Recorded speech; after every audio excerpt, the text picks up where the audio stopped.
Bear Grylls ये वो real life hero है जिसको हमने बचपन में ऐसे ऐसे कारनामे करते देखा है जो हमारे रोंगटे खड़े कर देता है। ऐसे ऐसे कारनामे किए हैं जिसका हम सोच भी नहीं सकते थे, जो हम ख्वाब में भी ये करने का सोच नहीं सकते, वो सब ये बंदा सच में करके दिखा देता था अपने स्ट्रॉन्ग माइंडसेट की बदौलत। रुकिए जरा, ये तो थे इसके की पॉजिटिव पॉइंट। कभी आपने इसकी सैड स्टोरी सुनी है? जितना स्ट्रॉन्ग माइंडसेट का ये बंदा है, क्या आपको पता है कि बियर ग्रिल हमेशा से ऐसे नहीं थे। ये बंदा जो फियरलेस और स्ट्रॉन्ग माइंडसेट के साथ दिखता है, वो अंदर से कभी वीक, कमजोर, डरा हुआ, एंशियस और डिप्रेशन में रह चुका है। ये बंदा बियर ग्रिल्स ने मौत को अपने इतने करीब देखा है कि जिसका आप सोच भी नहीं सकते। ये अपनी ऑटोग्राफी में लिखते हैं, Bear Grylls mud sweet and tears. डर आपको बाहर से मजबूर और सख्त दिखने में मजबूर करता है, लेकिन अंदर से आपको वीक और मजबूर कर देता है।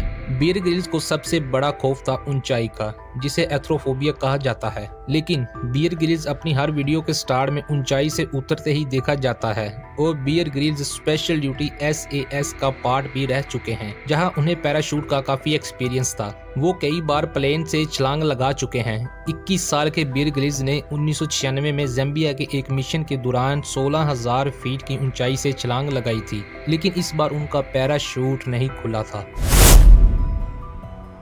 जैसे ही वो आसमान में छलांग लगाई और सही टाइम दिखते हुए उन्होंने पैराशूट खोला, लेकिन इस बार किस्मत ने साथ ना दिया और पैराशूट नहीं खुला और वो तेजी से नीचे गिरते जा रहे थे।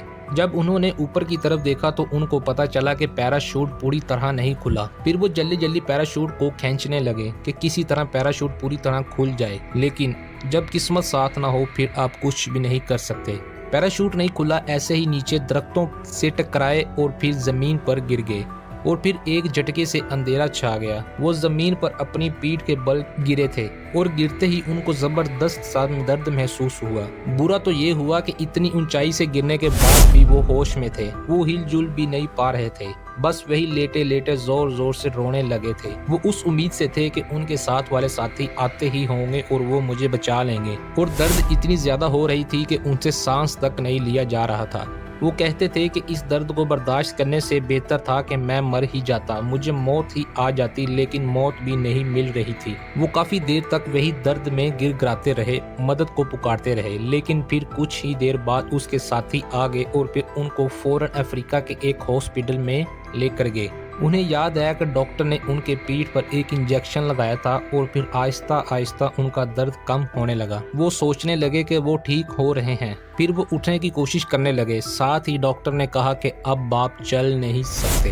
ये सुनकर एक यंग 21 साल के बियर ग्रिल्स की जैसी जिंदगी ही खत्म हो गई। बियर ग्रिल ने डॉक्टर से पूछा कि ऐसा क्यों, मैं क्यों चल नहीं सकता। डॉक्टर ने उनको एक्सरा दिखाया। बियर ग्रिल ने एक्सरा देखा तो उनको साफ साफ नजर आ रहा था कि उनकी रीढ़ की 3 हड्डियां T8, T10 और T12 पूरी तरह टूट चुकी थी। ये इंसान के जिस्म की सबसे मजबूत हड्डियां होती हैं, जो एकदम चकनाचूर हो चुकी थी। पहाड़ चढ़ने वाला नौजवान अब खुद से चलकर बाथरूम तक नहीं जा सकता था। बियर ग्रिल्स कहते हैं कि पैराशूट से गिरकर इतनी हड्डियां टूटने में इतना दर्द नहीं हुआ जितना 1 साल हॉस्पिटल में रहकर इन हड्डियों को जोड़ने में उनको बर्दाश्त करना पड़ा। हॉस्पिटल के बेड पे लेटकर वो सोचते थे कि शायद अब वो कभी भी नहीं चल पाएंगे, लेकिन उनकी जिंदगी जीने का पर्पस ही एडवेंचर था। घूमना फिरना, न्यू जगह को एक्सप्लोर करना। इस चोट ने उनकी जीने की उम्मीद ही छीन ली थी। ये सोच सोच कर अब उनको रात को नींद नहीं आती थी। एंजाइटी से वो पसीने में गीले हो जाया करते थे। उनकी सांसें फूलने लग गई। उन्हें हर रात अब बस अफसोस होता था। फिर कुछ टाइम बाद खुद से नफरत होने लग गई। ऐसे ही 2 महीने गुजरने के बाद भी उनकी तबीयत बेहतर होने की बजाय मजीद खराब होती जा रही थी। दर्द बढ़ता जा रहा था और बॉडी अकड़ना शुरू हो गई थी। अपने हाल को देखकर वो और नेगेटिव होते चले गए। उन्हें कुछ भी अच्छा नहीं लग रहा था। बात बात पर गुस्सा और रोना आता था। आहिस्ता आहिस्ता वो डिप्रेशन में और मजीद जाने लगे। जो लोग उन्हें जानते हैं उन्हें यही लगता था कि बियर ग्रिल्स एक बहुत पॉजिटिव बंदा है, वो मेंटली बहुत टफ है, वो हिम्मत और पॉजिटिव के साथ इस चोट का सामना कर ही लेगा। लेकिन ऐसा नहीं था। वो 21 साल के नौजवान थे। उन्हें अब समझ नहीं आ रही थी कि अब आगे की जिंदगी कैसे गुजरेगी, अब वो क्या करेंगे। उन्हें अपने सारे ख्वाब खत्म होते हुए नजर आने लगे। आधी रात बेड पर लेटे लेटे उनकी नजर एक फोटो फ्रेम पर पड़ी गई वो फोटो थी माउंट एवरेस्ट की। बचपन से बियर ग्रिल्स और उसके फादर का ख्वाब था कि वो माउंट एवरेस्ट पर जरूर चढ़ाई करेंगे, लेकिन फोटो फ्रेम पर मिट्टी चढ़ी हुई थी और फिर उनको भी ऐसे लगने लगा जैसे मेरे ख्वाबों में भी ऐसे ही मिट्टी चढ़ी हुई है, जो उनसे बर्दाश्त नहीं हो रहा था। उस रात कोई भी उनके साथ नहीं था, वो अकेले थे। वो हिम्मत करके खड़े होते हैं और बैसाखियों के साथ चलकर उस फोटो फ्रेम तक पहुंचते हैं और फिर उस पर पड़ी मिट्टी को साफ करते हैं। बस फिर वो यही सोचते सोचते सो जाते हैं कि कैसे वो अपने ख्वाबों को पूरा कर सकते हैं। उनके सबकॉन्शियस माइंड पर यह बात बहुत गहरी बैठ गई। उन्हें हौसला मिला और जीने की एक उम्मीद मिली। अगले दिन जब वो सोकर उठे तो उनको अपनी दादी की बात याद आई। वो हमेशा कहती थी कि बियर बेटा, कि लाइफ में जो कुछ भी होता है अच्छा ही होता है। इंसान ही है जो खुद दुखी और परेशान दिखने या करने की बहाने ढूंढ लेता है। जब भी तुम मुश्किल में पड़ो तो तुम खुद को याद दिलाओ कि जो भी हो रहा है गॉड की मर्जी से हो रहा है, जो कभी कुछ गलत नहीं होने देता। उस टाइम बियर ने उस बात की गहराई को समझा, सच को फील किया कि अगर वो चाहते कि इस एक्सीडेंट में इंजरी में मर भी सकते थे, लेकिन क्योंकि वो जिंदा है मतलब गॉड ने इनके लिए कुछ अच्छा प्लान कर रखा हुआ है। इसके बाद इनको इस बात की टेंशन खत्म हो गई कि उनकी लाइफ में आगे क्या होगा, क्या वो चल पाएंगे कि नहीं, क्या वो स्पेशल फोर्स में काम कर पाएंगे। उन्हें अब इन सब बातों की टेंशन खत्म होने लग गई। जब उनकी ओवर थिंकिंग कम हुई तो उनकी बॉडी सुकून में आ गई। ऐसे ही फिर उनका स्ट्रेस और नेगेटिविटी भी कम होने लगी। अपनी बॉडी से पहले अपने माइंड को रिपेयर करना शुरू कर दिया था। जब माइंड स्ट्रॉन्ग हुआ तो बॉडी भी अपने आप हील होना शुरू हो गई। उनके जख्म बढ़ने लगे, उनकी हड्डियां तेजी से जुड़ना शुरू हो गई। उन्हें अपने सबसे अजीज दोस्त की एक बात याद आई जिन्होंने एक बार बियर ग्रिल्स से कहा था, अब मैं ऐसा ही हूँ जैसा एक बच्चा होता है, किसी चीज की कोई टेंशन नहीं, ना अपने पास्ट की और ना ही फ्यूचर की,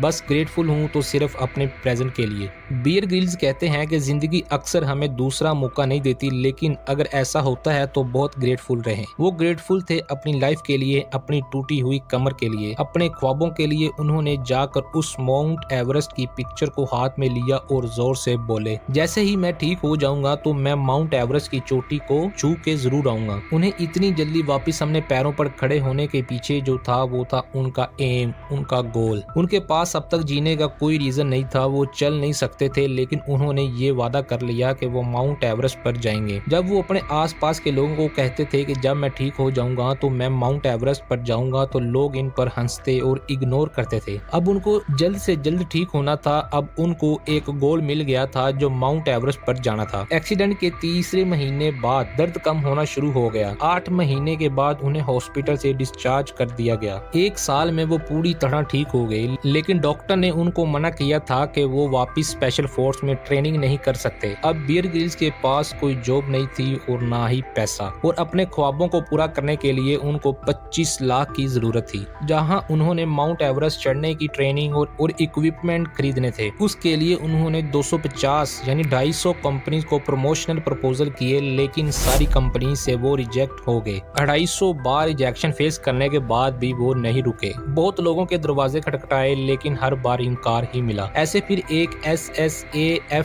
एक the arm forces charity organisation ने उनके ख्वाब को पूरा करने के लिए उनकी मदद की। पैराशूटिंग एक्सीडेंट के 18 महीने के बाद 16 मई 1998 में उन्होंने अपने बचपन के ख्वाब को पूरा कर लिया। उनके माउंट एवरेस्ट चढ़ने की जर्नी की एक अलग ही कहानी है। ये सफर इतना भी आसान नहीं था। उनके साथ जाने वाले 4 लोग अपनी जान गंवा चुके थे इस जर्नी में, और उन्हें खुद 2 बार नियर डेथ एक्सपीरियंस फेस किया, जहां वो मरते मरते बचे हैं। पर जैसे तैसे करके वो 23 साल की एज में माउंट एवरेस्ट की समिट तक पहुंचने वाले ब्रिटेन के यंगेस्ट पर्सन बन गए। इसके बाद उनकी कहानी बहुत फेमस होने लगी। लोग उन्हें सेमिनार में एज ए स्पीकर इनवाइट करने लगे। उनके ऊपर कई डॉक्यूमेंट्रीज बनी और फाइनली डिस्कवरी से वो अपॉर्चुनिटी मिली जिसने उन्हें एक वर्ल्ड वाइड फेम दिया। इसके बाद उसे मैन विसेस वाइल्ड के नाम से जानने लगे, और शायद आप भी उन्हीं में से एक हो। और आपको ये वीडियो कैसी लगी मुझे कमेंट सेक्शन में जरूर बताइएगा। अगर वीडियो अच्छी लगी तो वीडियो को लाइक और शेयर करके चैनल को सब्सक्राइब जरूर कर दीजिएगा। तो मिलते हैं नेक्स्ट वीडियो के साथ, तब तक के लिए अल्लाह हाफिज।